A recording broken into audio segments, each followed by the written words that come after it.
এই হচ্ছে Pulsar studio. একটু একটা কথা বুঝলেন, কথাটা একটু আরেকবার শুনতে চাই। এটা কি কিলার বুঝলেন আপনি? কমফোর্ট কিং কিলার। কমফোর্ট কিং কিলার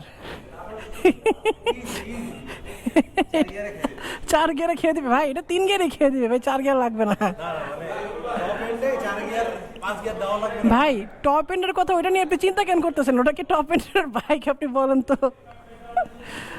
যাই হোক, এখানে হচ্ছে এই যে NS 125, যেটা NS 160 উত্তরা মোটরসের কাছে ছিল, এটা তারা হচ্ছে ডিসকন্টিনিউড করে দিয়েছে। তো এখন NS 125 তারা সেল করতেছে। তো NS 200 আসবে ইনশাল্লাহ, হয়তো বা এই বছরে চলে আসবে। তখন আর কি ইনশাল্লাহ একটা ভালো একটা এক্সপিরিয়েন্স হবে আশা করি।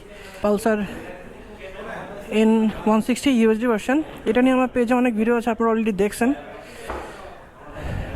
আর হচ্ছে এই হচ্ছে আপনার N250 USD ভার্সনের বাইকটা। অনেক ভিডিও করছি। এই যে F250, এখানে F250 একটা একটু সুন্দর করে সাজাইছে পয়লা বৈশাখ উপলক্ষে। মেনলি হচ্ছে পয়লা বৈশাখের উদ্দেশ্য হচ্ছে আমরা সব BPN মেম্বার আর কি এক জায়গা একত্রিত হয়েছি, ভালোই লাগতেছে।